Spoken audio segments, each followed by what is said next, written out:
It took tremendous courage by CNN senior international correspondent Nima Elbagir and her crew to bring you this exclusive report. A show of force by Ethiopia's National Defense Force in its Tigray region. A government visibly flexing control. We traveled outside of the capital Mekelle, across the region to see if the Ethiopian government has kept its promises to the world. Unimpeded aid access and the withdrawal of their Eritrean allies. The conflict for control of Tigray blazes on.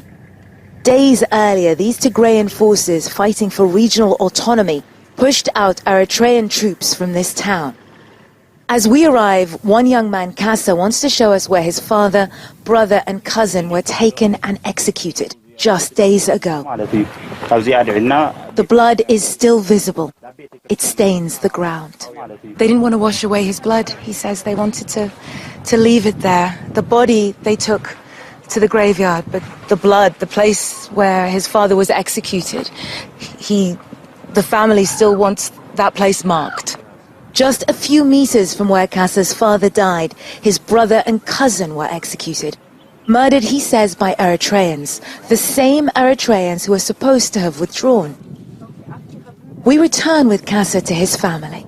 In total, just this one family lost 7 loved ones less than a week ago.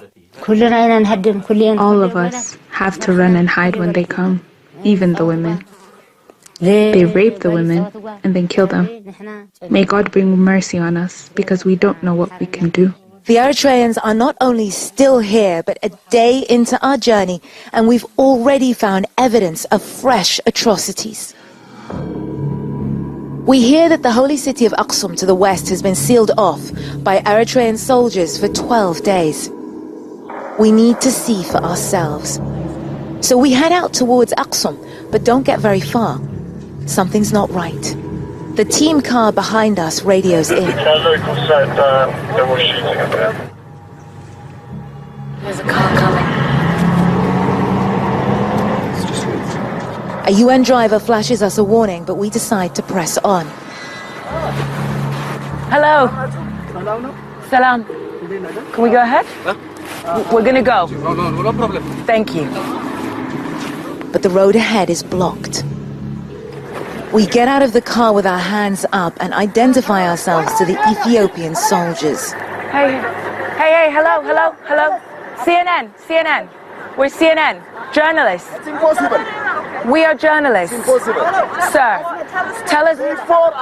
Ask our commander. We spoke. No. The soldier spots our camera. Sir. They're incredibly tense. It's okay. The soldiers close in on us. We asked there. Why not asking our commander? Sir, we asked. As we're pulled to one side, we turn on our covert camera. Are we detained? Unless we are detained, we're not giving them the camera. We'll only go to the administration, the civilian administration. If you want to have detained a CNN team, then that's what's happened now, because we're not going to the camp willingly. They have now said that we are allowed to go and meet the general in a civilian location, but it is still against our will. But we're going. On our way to the headquarters, we're able to hide our footage, and we are later released. At the local hospital, we find out why the soldiers didn't want us to film. What happened? Yeah, it's okay. You're clearly in shock. Just take a moment to breathe and then tell us what happened. We were in the bus station when the shooting started. We were running, trying to get away, and that's when it happened. This girl is so scared. She's covering her face, but she wants to tell us what happened, which is that a grenade detonated in front of a group of soldiers, and she says they started randomly opening fire on civilians. She is clearly not a soldier. She's a teenage girl, and she says that she was shot through the leg. This is the main route to Aksum. It's a vital supply artery, but for 12 days now, nothing has been able to pass. First checkpoint, Ethiopian soldiers let us through. Ahead, we've been warned by senior Ethiopian military sources we'll find Eritrean soldiers. As we crest the hill, before we reach the second checkpoint, we turn on our covert cameras. Hello, sir. Can I show you our papers? We're CNN. Journalists, we have permission to travel. These are Eritrean troops, captured here for the first time on camera. A ragtag army in their distinctive light-colored fatigues. Some are also wearing a previously retired Ethiopian army uniform, a clear bid to sow confusion as to whether they're Ethiopian or Eritrean. The Eritrean soldiers are telling us that we don't have permission to travel, even though the Ethiopian soldiers waved us through. The other thing is, Eritrean soldiers are supposed to have begun withdrawing, but here they are, manning a checkpoint and blocking us from going forward. Hello, sir. Salamat. How are you?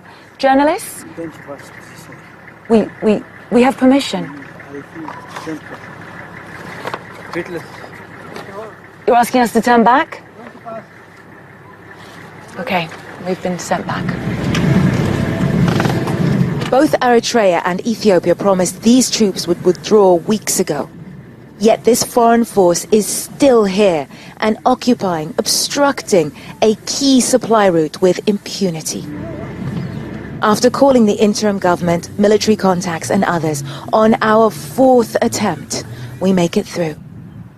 3 days after setting off, we finally arrive in Aksum, a UNESCO heritage site, the holiest city in Ethiopia and a place of pilgrimage. But even the act of worship here is a dangerous one. The war is never far away. At a local health facility, we see firsthand the consequences of this almost 2-week siege. 2-month-old Johannes's life has been hanging in the balance. His mother risked her life and his to get him past the soldiers encircling the city so that he can receive life-saving oxygen. When he first got ill, it was a hard time, so I couldn't bring him. There was an active war. He got weaker, but I couldn't find transport. I had to travel difficult roads alone to get him here. He's not out of danger yet. The hospital electricity flickers on and off, and they are still waiting to get more cylinders of oxygen. In the almost 2 weeks that Aksum has been cut off from the outside world, violence has spiked. We find this 24-year-old teacher.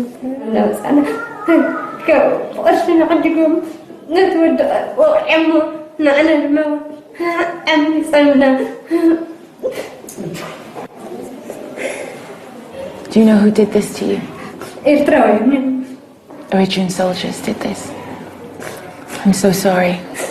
This is just one case that we are able to capture because we're here, but it's impossible to know how many more women this was done to while this city was closed off from the outside world. Another health facility, Aksum Referral Hospital. Soldiers walk in and out of the hospital with impunity. One spots the camera and runs off. They've run out of blood here. Doctors and medical students are donating their own, but it's still not enough. People who could have been saved are dying. Every patient you see here, the old, the young, the helpless, all injured in this conflict. Our journey here has brought into focus the hollowness of Ethiopia's promises.